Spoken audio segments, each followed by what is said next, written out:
الحمد للہ وکفى وسلام علی عباده الذین اصطفى اما بعد فاعوذ باللہ من الشیطان الرجیم بسم اللہ الرحمن الرحیم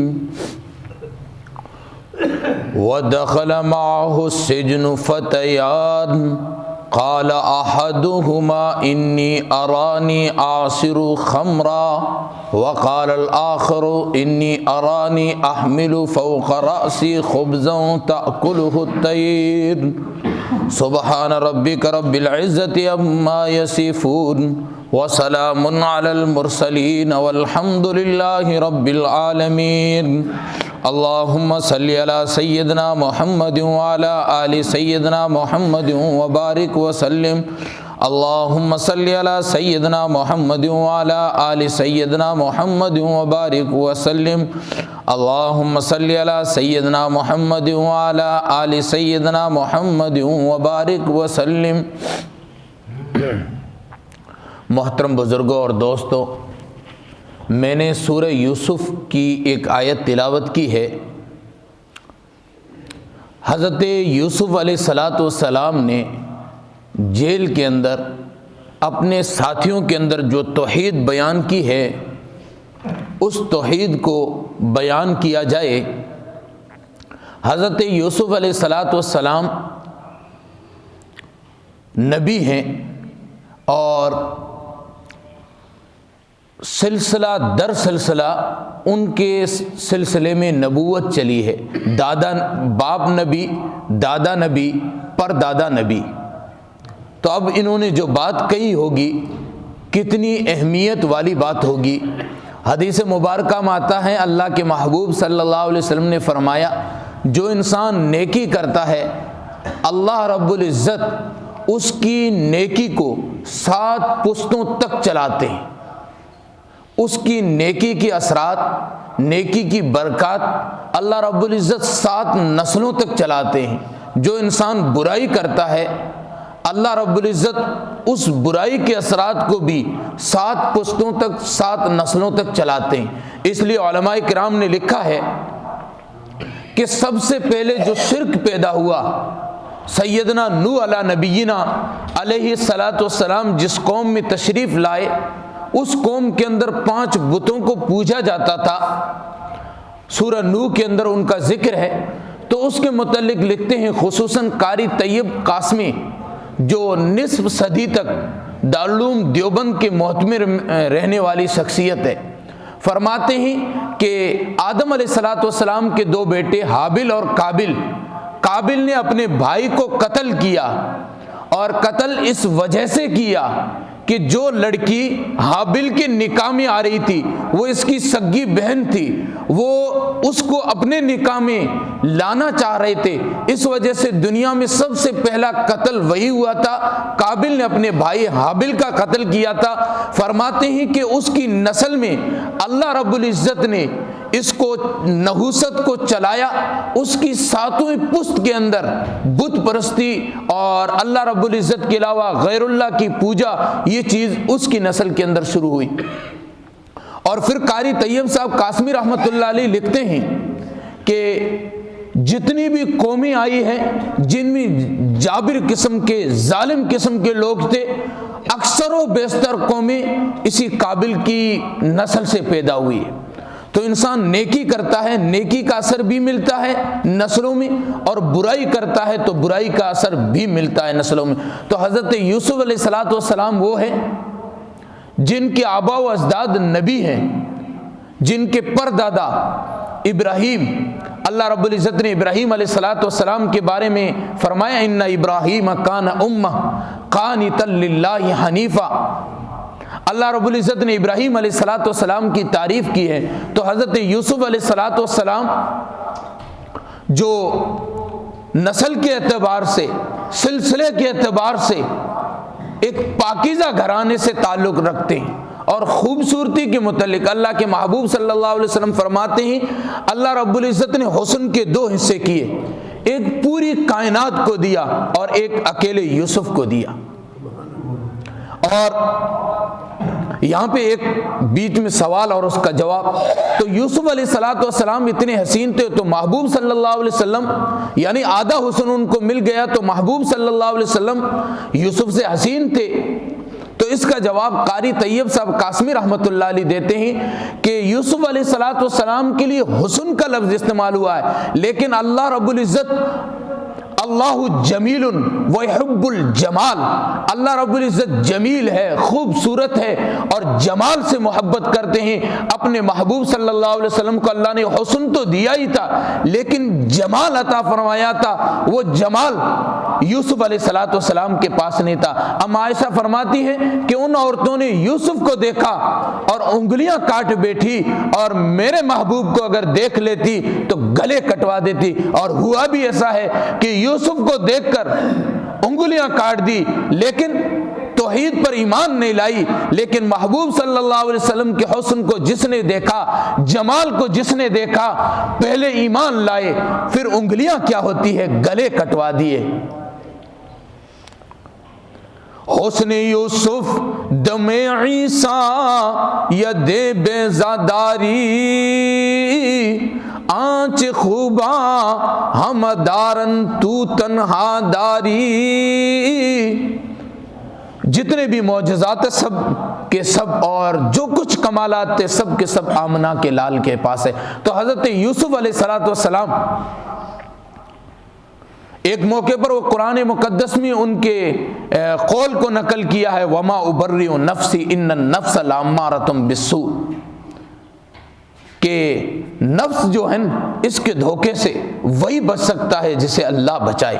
یوسف علیہ الصلوۃ والسلام بھائیوں کی مہربانیوں سے گزر آئے ہیں، کنعان کے کنویں سے گزر آئے ہیں اور مصر کے بازار سے گزر آئے ہیں، اور اس کے بعد یہ بات کہہ رہے ہیں وما ابرئ نفسی ان النفس لامارۃ بالسوء. اللہ رب العزت ہم سب کی نفس سے حفاظت فرمائے. تو یوسف علیہ الصلوۃ والسلام کو جب خریدا گیا اور زلیخا نے زر خرید غلام بنا کے اپنے پاس رکھا، لیکن حسن یوسف دیکھ کر وہ بھی فدا ہو گئی اور یوسف علیہ الصلوۃ والسلام کو اپنی طرف مائل کرنا چاہتی تھی. باقی جو عورتیں تھیں جو تانے دیتی تھی وہ تانے اس لیے نہیں دیتی تھی کہ وہ یوسف پر فدا ہے، غلام پر فدا ہے، بلکہ اس لیے تانے دیتی تھی کہ یہ یوسف سے ہٹ جائے اور ہم یوسف علیہ الصلوۃ والسلام پر اپنا قبضہ جما لیں. وجہ یہ تھی. تو بہت تانوں کی جب حد ہو گئی تو زلیخا نے عورتوں کو بلایا اور اس زمانے کا دسترخوان سجایا اور چھریاں رکھی اور ان کے ہاتھوں میں فروٹ دے دیے، اور جیسے ہی وہ فروٹ لے کے کاٹنے لگی یوسف علیہ الصلوۃ والسلام کو وہاں سے گزارا اور وہ سب کی سب اپنے ہاتھوں کو، کسی نے انگوٹھے کو کاٹا، کسی نے انگلی کو کاٹا، اپنے جسموں کو کاٹ بیٹھی اور کہنے لگی حاشا للہ ما ھذا بشرا ان ھذا الا ملک کریم، کہ یہ تو بشر نہیں معلوم ہوتا ہے، یہ تو کوئی فرشتہ معلوم ہوتا ہے. وجہ یہاں پہ بھی ایک نقطہ نکلتا ہے. انہوں نے نبی کے حسن کو دیکھ کر یہ کہا کہ یہ فرشتہ معلوم ہوتا. وجہ جس نے نبوت کو پیٹ سے دیکھا، دل سے نہیں بلکہ اپنی خواہشات کے موافق دیکھا، اس نے نبی کو بشر نہیں بلکہ نوری کہا. انہوں نے بھی نوری کہا اور کچھ لوگ نبی پاک صلی اللہ علیہ وسلم کو بھی نوری کہتے ہیں، حالانکہ یہ نوری نہیں بشر ہے. انما انا بشر مثلکم یوحا الی انما الہکم الہ واحد. تو یوسف علیہ الصلوۃ والسلام جب گزرے تو زلیخا کہنے لگی یہ وہی ہے جسے دیکھ کر تم نے ہاتھ کاٹ ڈالے. میں نے کاٹا تو کچھ نہیں، ہاتھ تو نہیں کاٹے اور تم مجھے تانے دیتی ہو، اس پر میں فدا نہ ہوں. اور پھر اس کے بعد آخری حربہ استعمال کیا. یوسف علیہ الصلوۃ والسلام کو ایک کمرے کے اندر بلایا اور غلاموں کو حکم دیا کہ جیسے جیسے یہ داخل ہوتے رہیں پیچھے والے گیٹ بند کرتے جاؤ، اور پیچھے والے گیٹ بند ہوتے رہے. اور اندر جب داخل ہوئے تو اس نے دعوت دی ہئی تلک، آ جاؤ یوسف. لیکن یوسف نبی تھے فرمایا قال معاذ اللہ انہ ربی احسن مثواي انہ لا یفلح الظالمون وَلَقَدْ هَمَّتْ بِهِ وَهَمَّ بِهَا لَوْلَا أَن رَّأَىٰ بُرْهَانَ رَبِّهِ۔ حدیث مبارکہ میں آتا ہے کہ یوسف علیہ السلام کی نگاہ چھت کی طرف گئی، دیکھا کہ یعقوب علیہ السلام اپنے منہ میں انگلی ڈالے ہوئے اور یہ انگلی کو چبا رہے ہیں۔ یوسف علیہ السلام نے بھاگنا شروع کیا اور بھاگے، یہ پیچھے بھاگی۔ یوسف علیہ السلام جس تالے کو ہاتھ لگاتے ہیں تالے کھل جاتے ہیں، باہر آ گئے۔ اور پھر اس نے ڈرامہ کرنا شروع کیا، ان کیدکن عظیم، عورتوں کے ڈرامے بہت بڑے ہوتے ہیں، شیطان کو بھی یہ پیچھے چھوڑ دیتی ہے۔ تو بادشاہ نے بلایا، اس وقت کا انہی میں سے ایک چھوٹا سا بچہ بولا کہ اگر اس کی قمیض پیچھے سے پھٹی ہوئی ہے تو زلیخا جھوٹی ہے، اور اگر آگے سے ہے تو زلیخا سچی ہے۔ وَإِن كَانَ قَمِيصُهُ قُدَّ مِن دُبُرٍ فَكَذَبَتْ وَهُوَ مِنَ الصَّادِقِينَ۔ دیکھا گیا تو قمیص پیچھے سے پھٹی ہوئی تھی اور یوسف علیہ السلام سچے تھے اور وہ جھوٹی تھی۔ لیکن بادشاہ اس بات کو سمجھ گئے، بادشاہ نے یوسف علیہ السلام سے معذرت کی، یوسف عارض عنہا، انہوں نے معذرت کی، اور پھر اس وجہ سے یوسف علیہ السلام کو قید خانے میں ڈالا کہ بادشاہ تھا، بادشاہ کی عزت نیلام نہ ہو جائے۔ یوسف علیہ السلام قید خانے میں چلے گئے۔ آگے قرآن کہتا ہے کہ یوسف علیہ السلام کے ساتھ دو اور لوگ بھی گئے۔ وَدَخَلَ مَعَهُ السِّجْنُ فَتَيَانِ، فتیان مانا دو جوان، ایک ان میں سے وہ تھا جو بادشاہ کو پلایا کرتا تھا، ایک وہ تھا جو کھانا کھلایا کرتا تھا، انچارج تھا کھانے کا۔ زہر ملانے کے جرم میں وہ دونوں گرفتار ہو کے اندر آئے۔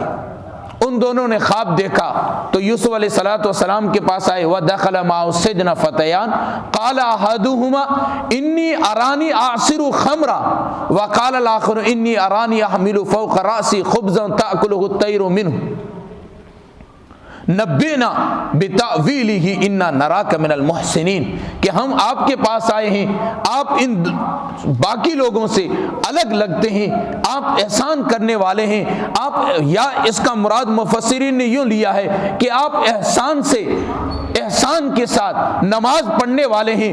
وجہ حدیث جبرائیل کہ نماز اس طرح پڑھو گویا کہ رب تجھے دیکھ رہے ہیں، یا پھر یہ کیفیت رب کو تو دیکھ رہا ہے، اگر یہ کیفیت نہ ہو تو پھر یہ کیفیت ہو کہ رب تجھے دیکھ رہے ہیں۔ اور پھر انہوں نے کہا کہ آپ اس طرح نماز پڑھنے والے ہیں، اللہ کو گویا کہ آپ دیکھ رہے ہیں۔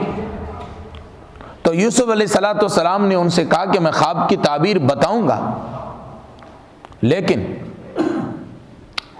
پہلے ان کو تسلی دی اور کہا کہ میں اپنی طرف سے نہیں بتاؤں گا بلکہ اللہ رب العزت کی طرف سے بتاؤں گا۔ اب یہ تسلی دی ان کا اشتیاق بڑھانے کے لیے۔ انبیاء علیہ السلام جب بھی گفتگو فرماتے ہیں تو پہلے اشتیاق بڑھاتے ہیں، جب اشتیاق بڑھ جائے اس کے بعد گفتگو کرے، سیدھا ہی کسی کو کہہ دے بدزن ہو جائے گا۔ حضرت نانوتوی رحمۃ اللہ علیہ کے بارے میں قاری طیب قاسمی رحمۃ اللہ علیہ فرماتے ہیں کہ حضرت کے ایک مرید تھے، نوجوان تھے، داڑھی چھوٹی رکھا کرتے تھے، مونچھیں بڑی رکھا کرتے، اور پجامہ، وہ جو چوڑی دار پجامہ ہوتا ہے وہ پہنا کرتے حضرت، اور کڑا وغیرہ وہ پہنا کرتے، مہندی ہاتھوں پہ لگایا کرتے۔ حضرت سے مریدین کہتے دوسرے کہ حضرت یہ آپ کے قریبی، آپ اسے کہتے کیوں نہیں؟ حضرت کہتے ابھی اسے تیار ہونے دو۔ ایک بندہ آپ کے پاس آیا اور آپ نے ترنت اسے کہہ دیا بھائی یوں کر یوں کر یوں کر، بھائی ایک دن میں وہ صوفی نہیں بنے گا، بلکہ اسے صوفی بننے کے لیے وقت چاہیے۔ تو حضرت نانوتوی رحمۃ اللہ علیہ کئی دن تک ان سے مانوس ہوتے رہے، اور اس کے بعد ایک دن فرمانے لگے میں بھی سوچ رہا ہوں تمہاری طرح میں بھی داڑھی کو تھوڑی چھوٹی کر لوں، مونچھوں کو بڑھا دوں، مہندی لگا دوں، کڑا پہن لوں، کیونکہ ہم دونوں دوست ہیں۔ اب تم اس لباس میں رہو اور میں اس لباس میں رہوں، اچھا نہیں لگتا ہے۔ اس نے کہا حضرت آپ اسے کیسے؟ تو کہا آپ نے تو کیا ہوا ہے۔ کہا حضرت میری توبہ، مجھے بات سمجھ میں آ گئی۔ کہا کہ میں ابھی جاتا ہوں اور یہ کٹنگ کرا کے یہ سب کچھ صحیح کرا کے آتا ہوں۔ حضرت اس پر بات چل پڑی تو ایک اور بات عرض کروں، حضرت اجمیری مولانا رضا احمد اجمیری جو سورت کے شیخ الحدیث تھے، ایک زمانے میں وہ اجمیر جب مدرسہ عثمانیہ چلا کرتا تھا، اس سے فارغ ہو کے یا ناگور کے اندر ایک جگہ امامت کرتے تھے۔ تو حضرت کی مسجد کے اندر ایک بندہ تھا، وہ اذان دیا کرتا تھا لیکن وہ داڑھی نہیں رکھتا تھا، ریٹائرمنٹ ہو کے آیا تھا نیا نیا اور اذان دیتا۔ لوگ اعتراض کرتے، اسے کہتے بھائی تو داڑھی رکھتا نہیں، اذان کیوں دیتا؟ وہ کہتے حضرت مجھے کچھ نہیں کہتے، تم کون ہوتے ہو؟ جب مجھے امام صاحب ہی کچھ نہیں کہہ رہے ہیں تو تم ہوتے کون ہو؟ تو ایسے چلتا رہا، لوگ اعتراض کرتے رہے اور یہ یہی جواب۔ ایک دن عصر کے بعد وہ حضرت کے پاس بیٹھے ہوئے تھے، حضرت سے عرض کرنے لگے کہ حضرت لوگ مجھ پر اعتراض کرتے ہیں کہ آپ داڑھی نہیں رکھتے ہو اور اذان دے دیتے ہو، آپ نے کبھی مجھے کہا کیوں نہیں؟ حضرت نے کہا بھائی آپ دیکھ رہے ہیں میں داڑھی رکھے ہوئے ہوں اور سنت کے موافق اپنی زندگی گزار رہا ہوں، کیا تمہاری طرح چکنا رہنا مجھے شوق نہیں ہے کیا؟ کہ جب میرا حلیہ آپ دیکھ رہے ہیں تو دیکھ کر آپ عبرت حاصل نہیں کرتے تو میرے کہنے سے آپ کون سی عبرت حاصل کر لیں گے؟ اس کے دل پہ لگی۔ اس نے کہا حضرت میری توبہ، آئندہ میں ہمیشہ کے لیے اب نیت کرتا ہوں داڑھی رکھوں گا۔ تو اس طرح میں نے پہلے بھی ایک جمعے میں عرض کیا تھا، یہ بات چل پڑی تو کسی کو بھی سمجھانا ہو پہلے اسے اپنے سے مانوس کرے، ایسے ڈائریکٹ ہی کہہ دیں گے وہ مانے گا نہیں، بلکہ وہ ہم سے دور ہو جائے گا۔ یار اس نے تو مجھے یوں کہہ دیا، یا میں نے پہلے ایک بار مثال دی تھی کہ ایک نوجوان نماز پڑھنے آیا اور اس کا پاجامہ نیچے تھا، ڈائریکٹ اسے کہہ دیا بھائی آپ کس کے بیٹے ہو؟ فلاں کا۔ تمہیں تمیز نہیں سکھائی تمہارے باپ نے؟ اس طرح پاجامہ نیچے نہیں رکھتے۔ اب وہ مسجد سے باہر نکلتا ہے، کہتا ہے مسجد السلام علیکم، آئندہ کبھی اس مسجد میں نہیں آؤں گا۔ اس طرح جو انسلٹ کرنے والے، بے عزتی کرنے والے لوگ جہاں نماز پڑھتے وہاں جانے کا کوئی مزہ ہی نہیں، قیامت کے دن دیکھی جائے گی اللہ رب العزت کے حضور میں۔ تو اگر اسی بچے کو اس انداز میں اسے اپنے قریب بلاتے، بیٹا قریب آؤ، پھر اس کے بعد اسے کہتے بیٹا کس کے بیٹے ہو؟ اس کے فلاں کے، اور پھر اس کے کہتے ذرا اور قریب آؤ، پھر اسے کہتے وہ تو میرے اچھے دوست ہیں، اس طرح یوں بات کر کے پھر کہتے بیٹا یہ جو پاجامہ نیچے ہے نا اس کو اوپر کر لیں۔ حدیث میں آتا ہے کہ اللہ رب العزت اس کو پسند نہیں فرماتے ہیں، نماز کے اندر قرات بھی ہے تو اسے آپ اونچا کر لیں۔ اب اس انداز میں کہا ہوتا تو وہ بچہ جب بھی آپ کو دیکھے گا سلام کرے گا اور پھر اس کے دل کے اندر آپ کی وقت بڑھی جائے گی۔ تو انبیاء علیہ الصلوۃ والسلام کا جو دعوت دینے کا طریقہ وہ یہ ہے کہ پہلے اپنے سے مانوس کرنا۔ نبی پاک صلی اللہ علیہ وسلم نے جب مکے والوں کو بلایا تو بلانے کے بعد یہ ڈائریکٹ نہیں کہا کہ تمہارے بت ایسے، پہلے ان کو اپنے سے مانوس کیا کہ میرے بارے میں کیا خیال ہے، مجھے کیسا پایا، میں نے بچپن گزارا، جوانی گزاری، 40 برس کی عمر تم میں گزاری ہے، مجھے کیسا پایا تم نے؟